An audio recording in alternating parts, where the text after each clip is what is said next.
दिल्ली दंगे के बाद जिस तरीके से अरविंद केजरीवाल का जो रोल था, वो सारे मुद्दे मिलकर ये साबित हुआ, पब्लिक की समझ में आया कि नहीं, कांग्रेस पार्टी है जो दिल जान से हारने के बाद भी लड़ती रही।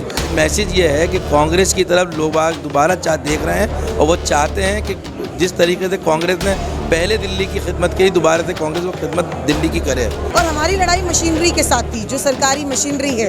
खुद मुख्यमंत्री जो है हर जगह घूम रहे थे, अपना पूरा तंत्र लगाकर बैठे थे। उसके बावजूद भी हम उनके गले से, कहते ना, निवाला लेकर आने वाली बात, हमने वो किया है।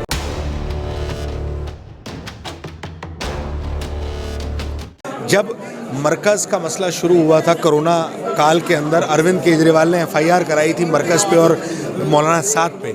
सबसे पहले कांग्रेस पार्टी और हम लोगों ने इस बात की लड़ाई लड़ी कि मरकज़ पे जो तुमने लालछन उछाला है, ये गलत है। किसी एक कम्युनिटी को टारगेट करना बिल्कुल गलत है। अरविंद केजरीवाल रोज़ एक नोटिफिकेशन निकालते थे जिसमें मरकज़ का अलग से कॉलम होता था। हमने लड़ाई लड़ी और उस नोटिफिकेशन को ख़त्म करवाया। लगातार मरकज़ की लड़ाई हम लड़ते रहे। केजरीवाल शाह माफ़ी मांगो के पोस्टर लगवाए। यहीं बाहर भाजपा और अरविंद केजरीवाल के ऑफिस के बाहर हमने बहुत विशाल धरना किया।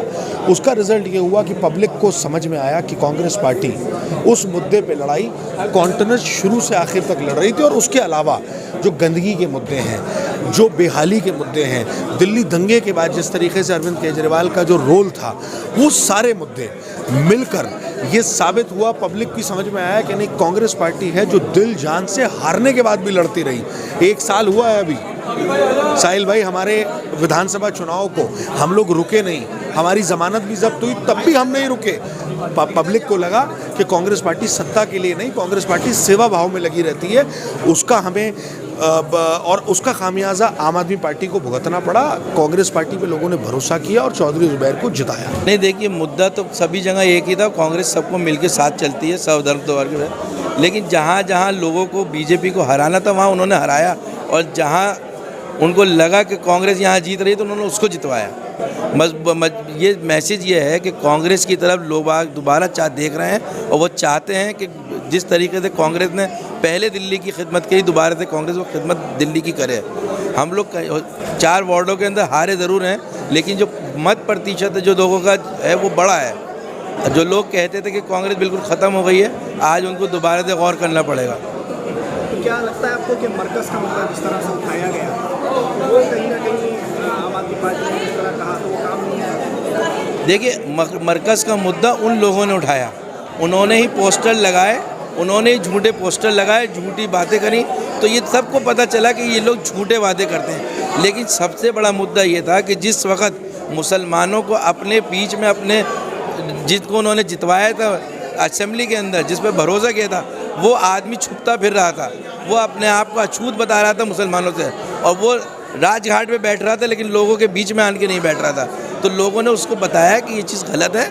अगर आपने वोट लिया है तो आपको लिए सब बराबर होने चाहिए, किसी धर्म को राजनीति नहीं करनी चाहिए। दिल्ली के अंदर उपचुनावों में कांग्रेस पार्टी को 1 सीट हासिल हुई है। कांग्रेस चौहान बांगर में हम लोग 10,000 के मार्जिन से जीते हैं, और बाकी सीटों में भी कांग्रेस का परसेंटेज अप हुआ है।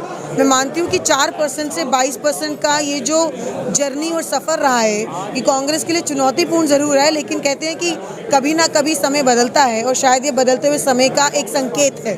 और मैं मानती हूँ कि सरकार की विफलताएं जो हमने हर वार्ड में जाकर लोगों तक बताई, और जिन लोकल इश्यूज़ पर हमने बात करी, क्योंकि उपचुनाव बहुत हद तक लोकल इश्यूज़ पर भी डिपेंड करता है, और हमारी लड़ाई मशीनरी के साथ थी, जो सरकारी मशीनरी है। खुद मुख्यमंत्री जो है हर जगह घूम रहे थे, अपना पूरा तंत्र लगाकर बैठे थे। उसके बावजूद भी हम उनके गले से, कहते ना, निवाला लेकर आने वाली बात, हमने वो किया है। और मैं मानती हूँ कि कोई भी अच्छी जब शुरुआत होती है तो उसका एक अच्छा संकेत आता है। 2022 के लिए ये बहुत ही शुभ संकेत है, और आने वाले समय में कांग्रेस पार्टी 2022 के लिए पूरी तरह से तैयार है।